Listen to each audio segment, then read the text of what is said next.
Rohit Bhatt, all India rank 22। जैसा कि मैंने पिछली वीडियो में बताया था कि मैं सारे सब्जेक्ट की सर्टिफाइड कॉपी एनालाइज करने वाला हूँ। तो आज हम paper number 3 cost management accounting की सर्टिफाइड कॉपी एनालाइज करेंगे। ये जो सर्टिफाइड कॉपी है ये मैं गूगल ड्राइव का लिंक यूट्यूब के डिस्क्रिप्शन में और कमेंट में डाल दूँगा।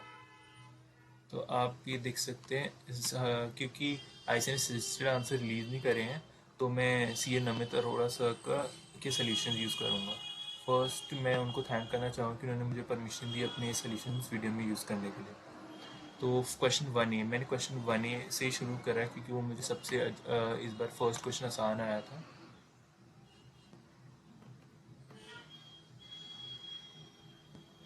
तो ये रहा क्वेश्चन 1A। आप देख सकते हो मैंने जो क्वेश्चन में ITR पूछा था 4-3 आया, नंबर ऑफ डेज भी मैं लिख रखा है, उसको एग्जामिनर ने देख के टिक मार दिया और यहाँ कमेंट अच्छे से लिख रखा है। लेकिन इसमें मेरे को 4.5 मिला है। हो सकता है कि मैंने जो कमेंट जैसे सर ने लिखा है इतना डिटेल में लिख रखा, शॉर्ट में लिखा है। फिर नेक्स्ट क्वेश्चन की बात करेंगे हम।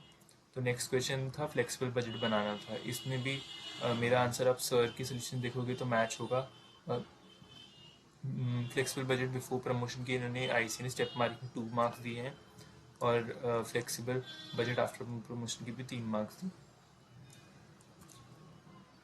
फिर नेक्स्ट क्वेश्चन है एम्प्लॉय कॉस्ट का, जिसमें वेज रेट इसमें हमें निकालना था क्वेश्चन थर्ड में।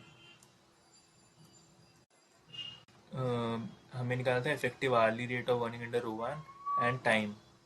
तो मैंने इसमें आप देख सकते हो पहले मैंने टोटल वेजेस निकाला 1440।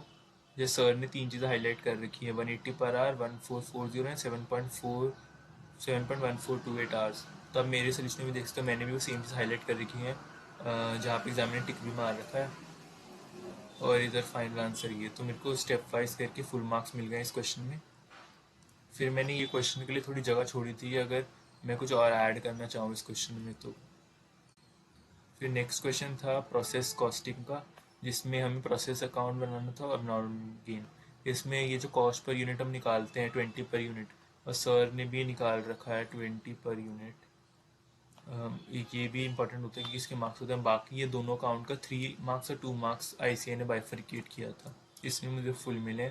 आप देख सकते हो हैंड राइटिंग बड़ी गंदी लिखी है, मैंने क्रॉस कर रखे हैं लेकिन अमाउंट मैच हुए हैं तो इसलिए मेरे को फुल मार्क्स मिले। फिर नेक्स्ट था कॉस्ट शीट का क्वेश्चन। इसमें आप देखोगे मैंने इतने डिटेल्ड वर्किंग नोट्स बना रखे हैं और एग्जामिनर ने कई जगह पे टिक भी कर रखा है, जैसे डेप्रिसिएशन पर मंथ का अमाउंट, अपॉर्चनमेंट ऑफ रेंट और सेल वैल्यू ऑफ स्क्रैप। फिर मैंने वर्किंग नोट्स पहले बनाए हैं। आप वर्किंग नोट्स बाद में बना सकते हो लेकिन पहले बनाने का ये फ़ायदा होता है कि आपको वरना समझ नहीं आता कि कितनी जगह छोड़नी है वर्किंग नोट्स के लिए। तो पहले बना लो, कोई इशू नहीं होगा।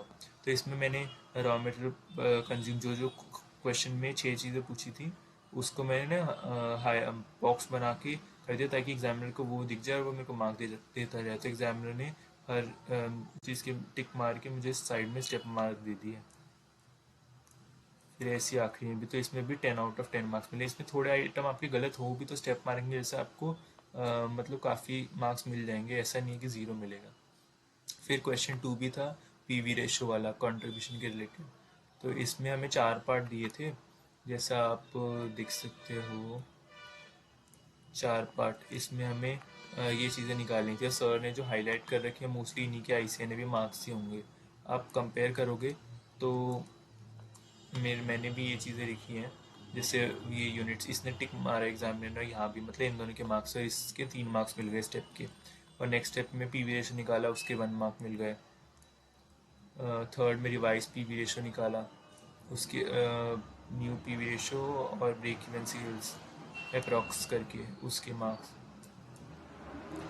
फिर मैंने फोर्थ पार्ट किया रिक्वायर्ड प्रॉफिट निकाला है, उसमें सेल्स मैंने यूनिट्स में भी लिखी है, अमाउंट में भी लिखी है, to be on the safe side. इस क्वेश्चन में मुझे 10 आउट ऑफ 10 मिले।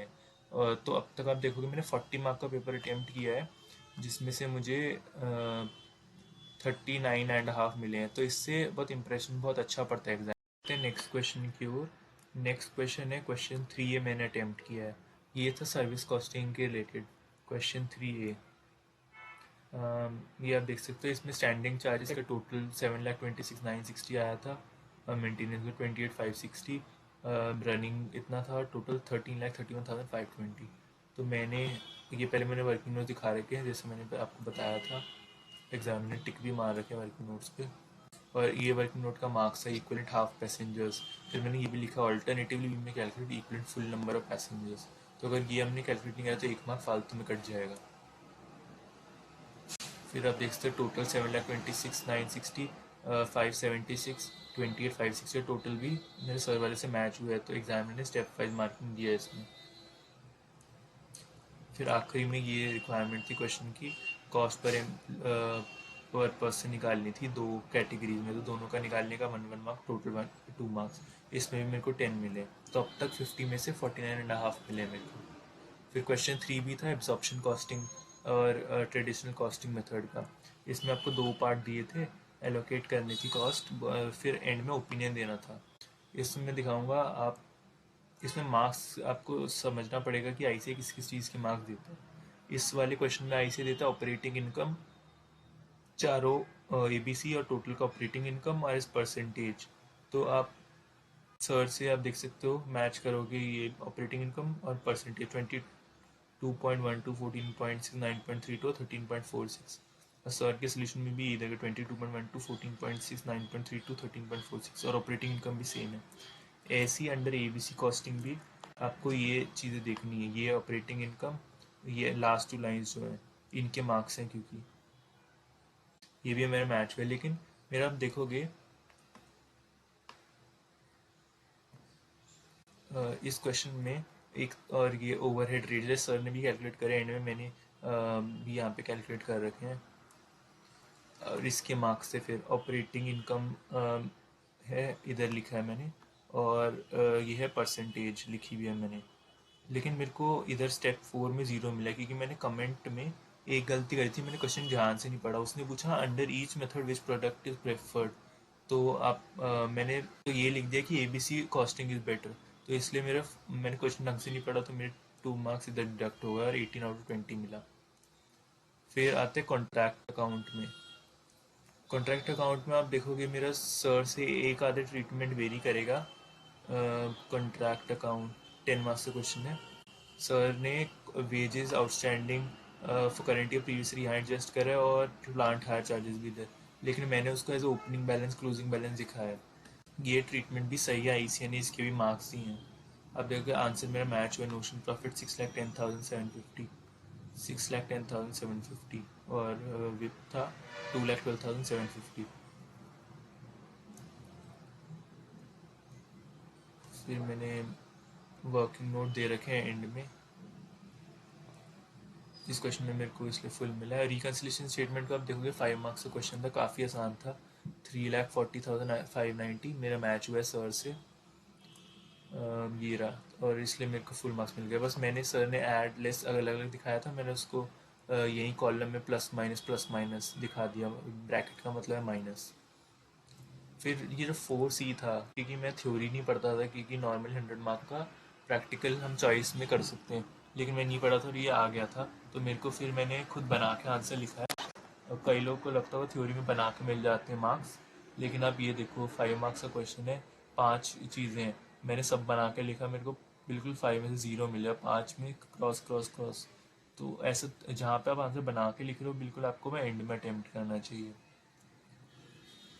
फिर है क्वेश्चन 5B, इसमें अब अब्सॉर्प्शन कॉस्टिंग पे था ये, तो अब 5B में देखोगे 2,50,000 अनअब्सॉर्ब्ड आया है। सर का भी देख लेते हैं कितना आया है। मेरे को 5B अच्छे से आता था, 5A में थोड़ी प्रॉब्लम थी, क्योंकि स्टैंडर्ड कॉस्टिंग में थोड़ा अजीब क्वेश्चन आया था, तो इसलिए मैंने 5B अटेम्प्ट किया। तो आप भी थोड़ा ऑर्डर ऊपर नीचे अपने हिसाब से कर सकते हो। बी का सोल्यूशन अब देखोगे 2,50,000 में अनऑब्जर्व्ड है, जिसको एग्जाम में टिक करके 3 मार्क्स ही हैं, और ये 2,50,000 सर ने भी इसको हाईलाइट कर रखा था। तो ये हाईलाइटेड चीज़ें बड़ी इंपॉर्टेंट है, क्योंकि मोस्टली इसके मार्क्स होते हैं, एग्जामिनर हर एक एक चीज़ तो पढ़ नहीं सकता। फिर उसमें ऐसे बताना, डिस्ट्रीब्यूशन ऑफ ओवरहेड बताना था, और एक इसके सप्लीमेंट्री ओवरहेड के मार्क्स थे। तो आप देख सकते हैं इधर से, और अब मैं अपनी आंसर शीट दिखाता हूँ। मैंने ये इक्विवेलेंट यूनिट्स फाइंड करके ये ओवरहेड रेट ये फाइंड करा, सप्लीमेंट्री रेट, इसका मार्क्स मिल गया। फिर डिस्ट्रीब्यूशन ऑफ ओवरहेड्स, बस जर्नल एंट्री में मेरा थोड़ा कॉस्टिंग पीएनएल वाला अमाउंट उस समय गलत हो गया था। मैंने लिखा यहाँ पे 100 1 लाख सही था, लेकिन यहाँ मैंने गलत कर दिया कुछ सोच के उस समय, तो इसलिए ये भी गलत हो गया। तो इसलिए मेरे को 2 मार्क इस जर्नल एंट्री की वजह से कट गए। लेकिन ये जो फॉर्मेट मैंने बनाया है पेन से खींच दिया डायरेक्ट, इसके कोई मार्क डिडक्ट नहीं करे गए हैं। फिर आखिरी है 50 क्वेश्चन, ये स्टैंडर्ड कॉस्टिंग का क्वेश्चन है। इसमें आप इस स्टैंडर्ड कॉस्टिंग में क्या क्या पूछा था हमें, 5A, इसमें हमें 6 रिक्वायरमेंट्स थी क्वेश्चन की। तो इन्होंने इस बार जो करा है, क्योंकि इसमें हमें सेमी वेरिएबल को फिक्स्ड और वेरिएबल में डिवाइड करना था, स्टैंडर्ड को और वेरिएबल एक्चुअल वाले को भी, तो इसलिए इन्होंने 6 मार्क्स जो हैं वो रखे हैं, 1 mark for each variance and 4 marks for working notes. तो इसमें मेरी एक वेरिएंस गलत हुई है, उसके मार्क कट गए, तो 6 में से 5 सही थे तो 5 मार्क मिल गए। फिर ऐसी वर्किंग नोट्स आप मेरे देखोगे मैंने बनाए हैं पर यूनिट फिक्स ओवरहेड और ऊपर वेरिएबल का भी करा था, तो इसके मेरे को 4 मार्क्स मिले। तो यही है इसमें, अगर आपने वर्किंग नोट नहीं बनाया होता तो आपको सब कुछ सही करके भी आपको मैक्सिमम 6 मार्क्स मिल पाता। तो आपको वर्किंग नोट पे बहुत एम्फोसिस देना है। या एंड में आप देख सकते हो कि हर क्वेश्चन में मेरे को कितने कितने मार्क्स मिले हैं। और ये जो आंसर शीट है ये मैं यूट्यूब के डिस्क्रिप्शन में इसका लिंक डाल दूँगा। तो आपका जो लर्निंग है ये इस सर्टिफाइड कॉपी एनालिसिस से वो है कि क्वेश्चन को ध्यान से पढ़ना है, क्वेश्चन की रिक्वायरमेंट, क्योंकि ऐसा ना अगर हम ढंग से नहीं पढ़ते तो आसान चीज़ में भी हमारे मार्क्स चले जाते हैं। और दूसरी चीज़ है हैंड राइटिंग डजेंट मैटर, बस जो हैंड राइटिंग है आपको थोड़ा ट्राई करो बड़ा बड़ा लिखो और लेजिबल लिखो, क्योंकि आपको क्या हैंड राइटिंग कॉम्पिटिशन तो है नहीं। और तीसरा जो फॉर्मेट है आप वो बिना डरे पेन से डायरेक्ट खींच सकते हो फ्री हैंड, कोई स्केल यूज़ करने की ज़रूरत नहीं है। And please comment below if you like my certified copy analysis and suggest which subject do you want next. Thank you.